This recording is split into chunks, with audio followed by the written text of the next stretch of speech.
스트레스를 너무 많이 받아가지고 정말 얼굴이 다 뒤집어졌었어요. 정말 보기 흉할 정도로 타이밍 좋게도 제가 딱 실연을 당했거든요. 정말 취직도 안 되고 갑자기 이렇게 말투랑 태도가 딱 바뀌면서 한국인이 그 회사에 들어가는 거는 있을 수 없는 일이야 라는 거예요. 뭔 개똥 같은 소리를 하냐 싶은 거예요. 안녕하세요. 이번 열차는 소소행입니다.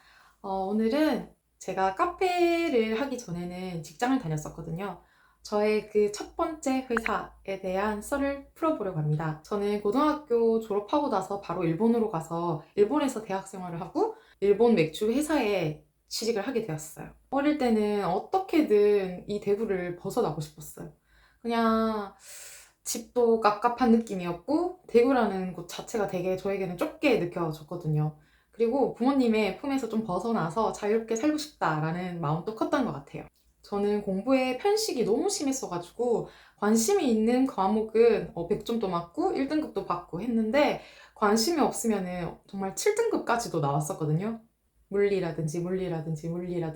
그랬기 때문에 인서울은 애초에 포기를 한 상태였고요. 당시에 저의 관심사였던 일본을 목표로 유학 공부를 시작했어요. 일본 유학을 위해서는 EJU라는 유학 시험을 쳐야 되거든요. 그런데 되게 간당간당한 성적이 나온 거예요.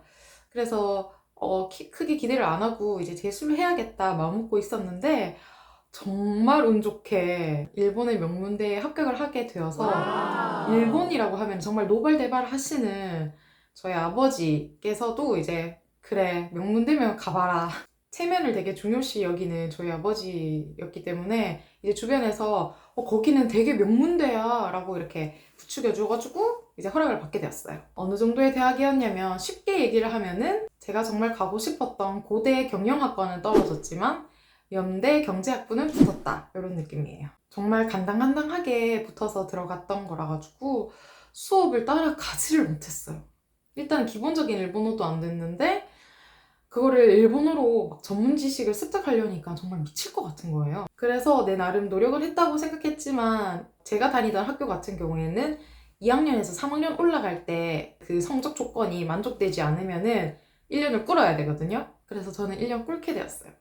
그래서 총 대학교를 5년을 다녔답니다. 일본 같은 경우는 한국이랑 같은지 모르겠는데 대학교 3학년 때부터 이제 취업 준비를 하거든요. 제가 진짜 가고 싶었던 회사가 한 군데 있는데 그 회사는 이제 모집 기간 중에 가장 마지막 기간에 모집을 하는 거예요.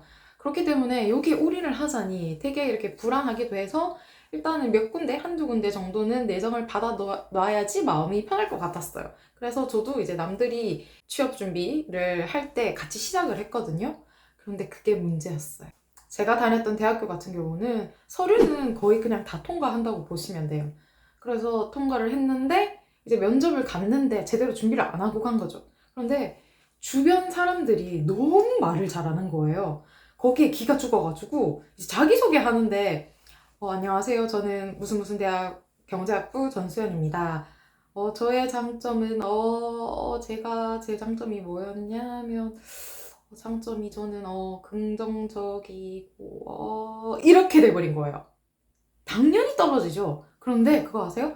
떨어질 걸 알고 그냥 갔다 왔는데 이게 떨어졌다라고 생각을 했는데 정말 떨어졌다. 당신은 2차 면접에서 떨어졌습니다. 불합격하셨습니다. 라고 딱 봤는데 그게 너무 충격적인 거예요. 마음의 준비를 하고 있었고 나도 그냥 떨어졌다라고 생각을 했는데 거절을 당하니까 그게 되게 좀 그렇더라고요. 그런 상황이 몇 번이나 반복되다 보니 제 자신감이 너무 바닥친 상태였어요. 그래서 스트레스를 너무 많이 받아가지고 정말 얼굴이 다 뒤집어졌었어요. 정말 보기 흉할 정도로 이게 그냥 여드름이 아니라 살짝 화농성 같은 염증을 가진 그런 여드름이 한두 개가 아니에요. 그냥 진짜 빼곡히 얼굴을 가득 채울 정도로 찬 거예요. 정말 난 너무 소름이 끼쳤어요. 그래서 이게 얼굴이 왜 이렇게 된지 모르겠는 거예요. 그 어떠한 병원을 가도 이거는 여드름이다. 그런데 약을 먹어도 낫지 않고 발라도 낫질 않는 거예요. 그런데 면접 날짜는 정해진 상태고 면접을 보러 갈 수밖에 없잖아요. 안 그래도 자존심이 하락한 상태인데 그 얼굴로 면접관들을 보려니까 정말 미칠 것 같은 거예요. 그냥 당연히 다 떨어졌죠. 정말 다 떨어졌어요. 이제 면접 가는 게 두려울 정도였어요. 이제 그 1년이라는 취업 준비 기간도 거의 다 끝나가고 정말 마지막에 제가 꼭 가고 싶었던 회사의 그 전형만 남은 상태였어요. 그래서 서류를 내고 여기는 서류 통과라는 거 없이 그냥 바로 필기 시험을 봐야 되거든요. 그래서 필기 시험을 보러 갔어요. 잘 친 것도 아니고 못 친 것도 아니고 그런데 그냥 망한 것 같은 거예요. 그리고 여기서 뭐 잘 돼서 면접을 가더라도 이 얼굴로는 뭐 어차피 또 안 될 것 같고 그냥 하루하루가 우울했어요. 정말 마지막에 마지막까지 실패를 해버렸고 내 자존심은 그냥 다 사라져 버린 상태고 진짜 살고 싶지가 않은 거예요. 태어나서 처음으로 앞으로 나 계속 이런 얼굴로 살면 어떡하지? 그냥 죽어버리고 싶은 거예요. 그래도 먹고 살기 위해서 취직은 해야겠다 싶어서 일단 이번 제가 대학교 3학년 1년 동안에 취업 준비 기간은 끝났지만 리프레시 해가지고 이제 1년 더 남았으니까 도전을 해보자 라고 마음을 먹고 이제 리프레시 여행을 갔어요. 일본의 제주도라고 하죠. 오키나와라는 곳으로 여행을 갔는데 실은 제가 제일 가고 싶었던 그 회사가 오키나와에 있는 회사예요. 오키나와를 여행으로 몇 번 갔었는데 정말 너무 좋아져서 거기에 살고 싶어서 이제 그 회사를 선택하게 되었거든요. 그리고 이제 여행을 가기로 한 당일이 되었는데 정말 출발을 하려고 딱 나가는데 편지 한 통이 와 있는 거예요. 뭐지? 하고 봤는데 필기시험 합격을 했다고 면접을 보고 오래요. 정말 얼떨떨했어요. 정말 죽고 싶다 이런 생각들을 할 때였는데 1차 필기시험 통과 및 2차 면접 안내문을 봤을 때는 죽지 말고 살아라 라는 의미로도 들렸고요. 그냥 정말 묵혀있던 그 1년간의 힘듦이 싹 풀리는 순간이었어요. 그리고 나서 정말 신기하게도 피부가 점점 낫기 시작하는 거예요. 근데 이게 정말 심한 상태였기 때문에 완전히 깨끗해지진 않지만 그래도 전체적으로 다 가라앉고 붉은기도 사라지고 돌아오고 있는 거예요. 하지만 자존감이랑 자존심이 아직 회복되지 않은 상태였기 때문에 그냥 안 될 것만 같았어요. 정말 타이밍 좋게도 제가 딱 실연을 당했거든요. 정말 취직도 안 되고 그 구남친은 이제 동창 모임을 갔대요. 그런데 거기서 이제 동창이었던 여자애를 만났는데 이제 눈이 맞은 거예요. 그래서 걔랑 사귄다고 저를 버렸어요.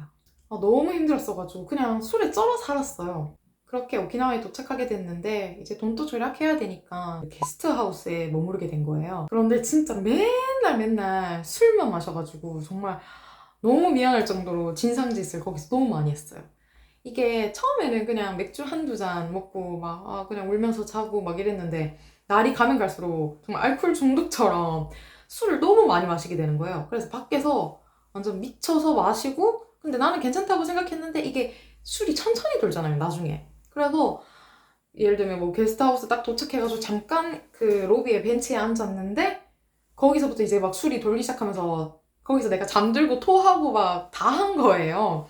그래가지고 이제 거기 직원들이랑 단골 손님들 사이에서는 제가 엄청난 진상이 됐던 거예요. 쟤 아직도 대낮인데 아직도 잔다.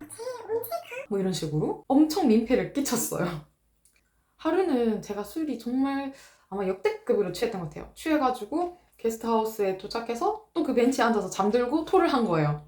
그런데 그때 제 토를 다 치워주고 저를 침대까지 데려다 준 오빠가 있거든요. 근데 그 오빠도 무슨 사연이 있는 것 같았어요. 이렇게 자기 혼자만의 조금 이렇게 마음의 정리 이런 걸 하기 위해서 오키나와에 한 일주일 정도 온 것 같은데 그래서 그런지 이제 그때부터 매일 밤 같이 베란다에 앉아서 맥주 한 캔 마시면서 이야기도 나누고 이러다 보니까 제 마음도 되게 치유가 되고 그 오빠도 저 덕분에 되게 마음 정리도 많이 되고 계속 고민이었던 게 있었대요. 그게 뭐냐면 이제 여자친구가 있는데 여자친구는 결혼을 하고 싶어 하는데 자기는 결혼할 생각이 없는 거예요. 그리고 좀 더 준비를 해서 결혼을 하고 싶은데 거기에 대해서 이제 여친은 좋은데 여친이 결혼을 계속 요구를 하니까 그게 너무 막 스트레스여가지고 잠깐 혼자 휴가를 보내러 오키나와에 왔던 거였어요. 그런데 저랑 여러 가지 얘기를 하면서 그래, 결혼하자 마음을 먹었나 봐요. 그래서 저보고 고맙다라는 말을 하고 이제 떠나셨는데, 그러던 중에 제 대학교 선배가 오키나와에 왔다고 너 있는 것 같더라. 우리 같이 술 한잔 하자 하고 이제 저를 데려가 준 곳이 있거든요. 그런데 여기서부터 또 정말 기적이 일어났어요. 알고 보니 그 술집 이자카야의 그 사장님이랑 선배랑 아는 사이였던 거예요. 그래가지고 막 그렇게 신나게 얘기를 하다가 이제 너는 오키나와 왜 와 있나, 취업 준비는 잘 돼가나 이런 얘기를 하다가 실은 저 여기 오키나와의 회사에 지원을 했는데 면접일을 앞두고 있다 이런 얘기를 했는데 그 이자카야 사장님께서 여기 담당 오리온 맥주 직원 소개시켜 줄까? 그분이랑 이렇게 면담하면 좀 더 얻을 게 많지 않을까? 이렇게 돼가지고 소개를 받게 된 거예요. 그래서 연락처를 받아가지고 이제 문자로 연락을 드렸더니 흔쾌히 시간을 내주신 거예요. 그래서 카페에서 만나기로 약속을 하고 저는 미리 가가지고 어떤 질문을 할지 뭐 이런 것들을 정리를 하고 있었어요. 그런데 이제 그분이 오신 거예요. 그런데 너무 아름답고 예쁘고 멋지고 당찬 그런 여성분이 오신 거예요. 저는 점점 더 그 회사에 들어가고 싶어졌어요. 그렇게 만나서 묻고 싶은 것도 다 묻고 이제 회사에 대해서 설명도 해주시고 그러고 나서 마지막에 제 이름을 한자로 어떻게 쓰냐고 물어보시는 거예요. 그래서 받을 수의 제비연자다. 좋은 일들이 많이 일어나길 이런 뜻으로 지어진 이름이에요 라고 말씀드렸더니 오키나와에서는 카리라고 이제 건배를 할 때 카리라고 한대요.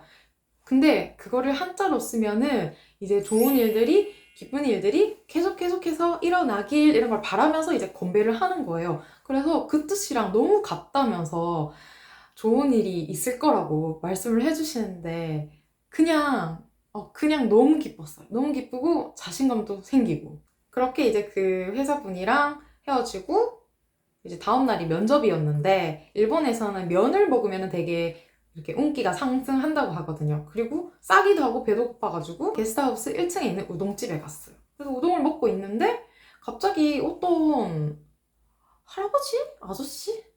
할저씨가 제 앞에 와서 앉는 거예요. 뭐지 싶었는데 저는 되게 기분 좋은 상태고 그냥 뭐 얘기하면서 같이 먹지 싶어가지고 이제 후루룩 먹고 있는데 술을 이제 한 잔 딱 시키는 거예요. 그러면서 이제 술이 취하기 시작하니까 이분이 조금씩 선을 넘기 시작하는 거예요. 제가 그 맥주 회사에 너무 들어가고 싶어가지고 이제 내일 면접을 앞두고 있다 뭐 이런 얘기를 하니까 갑자기 이렇게 말투랑 태도가 딱 바뀌면서 내가 솔직하게 한마디 해줄까? 이러는 거예요. 그래서 싶었는데 이러는 거예요. 한국인이 그 회사에 들어가는 거는 있을 수 없는 일이야. 라는 거예요. 뭔 개똥 같은 소리를 하냐 싶은 거예요. 정말 기분이 더러웠어요. 그래서 저는 되게 그때만 해도 MBTI I였거든요. 근데 어디서 그런 당돌함이 나왔는지 아니요. 저는 합격하고 말 거예요. 이렇게 말을 했어요. 그러니까 갑자기 주섬주섬 자기 명함을 딱 꺼내서 주더니 보니까 듣보잡 회사의 사장님이더라고요. 그래서 합격하면 자기한테 연락을 한번 달래요. 어디 한번 보자고. 내가 니한테 왜 연락을 하냐. 어쨌든 근데 이게 어떻게 보면은 저한테는 되게 큰 자극점이 되었던 것 같기도 해요. 안 된다 하면은 나는 해서 보여줄 거야. 봐, 했잖아. 이런 게 생기거든요. 그리고 그 다음 날이 면접일이었어요. 제가 너무 가고 싶었던 회사라고 한 것 치고는 크게 사전 조사는 안 한 것 같아요. 어떤 일을 하는지 뭐 이런 거는 조사를 했죠. 뉴스도 많이 읽고. 그런데 그 회사의 대표가 어떤 얼굴인지 이런 거는 전혀 모르는 상태로 갔어요. 그래가지고 이제 제 이름이 호명되고 그 면접실로 들어갔거든요. 5대1 면접이었어요. 제가 1이고 나머지는 다 임직원분들. 그런데 너무 신기한 게 이때까지 제가 봤던 면접들은 다들 정장을 갖춰 입고 정말 무거운 무게예요. 자기소개 말씀해주세요. 이런 느낌인데 딱 들어갔는데 다들 배가 이만하고요. 그리고 오키나와에서는 보통 우리가 생각하는 그런 정장이 아니라 알로하 셔츠를 입어요. 그게 정장이거든요. 그래서 알로하 셔츠 입은 할아버지들이 친척 같은 할아버지들이 배를 이만큼 내고 이렇게 앉아 계시는 거예요. 그러니까 갑자기 제 긴장감이 확 풀리는 거예요. 그러면서 말도 되게 이렇게 자연스럽게 오고 가고 너무 재밌고 느낌이 좋은 거예요. 그리고 진짜 면접을 보는데 머리로 뭔가를 생각을 하면서 되게 여유롭게 면접을 본 게 처음이었어요. 그래서 되게 느낌이 좋았거든요. 그리고 제가 이 면접을 위해서 미리 준비해 둔 게 있어요. 한국에서의 이 맥주 회사의 인지도, 상품의 인지도, 그리고 좋아하는 맥주는 어떤 맥주냐, 뭐 일본 맥주 중에서 어떤 맥주를 가장 잘 알고 있고 좋아하냐, 뭐 이런 제가 설문조사를 해왔었단 말이에요. 그런데 그 여유가 있으니까 어떤 질문이라도 이 설문조사랑 연관을 지어서 대답을 할 수 있는 거예요. 제 어필이 가능했던 거죠. 그때부터 그 임직원분들이 되게 흥미로운 표정으로 이렇게 앉아 계시던 분이 갑자기 이렇게 되는 거예요. 이렇게 되는 거예요. 이렇게 되는 거예요. 그러면서 정말 이곳저곳에서 질문들이 막 쏟아지는 거예요. 너무 재밌었어요. 그리고 마지막으로 제가 받은 질문이 뭐였냐면, 한국에서는 이거 그냥 회사 이름을 말해도 되는가? 한국에는 오리온이라는 회사가 이미 있어서 오리온 맥주라는 상품명으로는 이제 수출을 할 수 없다. 어떻게 하면 좋을 것 같냐? 이렇게 물으시는 거예요. 그런데 솔직히 저는 생각하고 내뱉은 말이 아니라 그냥 막 나온 말인데, 그럼 오키나와 맥주로 수출하는 건 어떨까요? 라고 물었어요. 그냥 이게 끝이었어요. 거기에 대한 대답도 들어본 적 없고요. 그런데 그냥 느껴졌어요. 그 임직원분들이 저한테 기대를 하고 있다는 게. 그렇게 면접이 끝나고 나서 느꼈죠. 아, 망했다. 왜 그렇게 대답을 했을까? 그리고 나서 저는 다시 저를 자책하면서 술에 찌든 생활들을 보내고 있었어요. 일주일이 지났는데도 합격 연락이 없는 거예요. 그래, 그렇겠다 이제. 망한 게 분명했어요. 그렇게 하루 종일 숙취로 잠만 자다가 일어났는데 발신자 표시 제한으로 전화가 와 있는 거예요. 이거 100%그 회사인 것 같은 거예요. 어떡하지? 전화를 못 받았다. 합격 전화가 왔는데 나 이제 불합격인갑다. 이렇게 기회를 놓치다니. 하는 순간 다시 발신자 표시 제한으로 전화가 온 거예요. 전화를 받았죠. 여보세요? 모시모시. 합격했대요. 합격했다는 전화가 왔어요.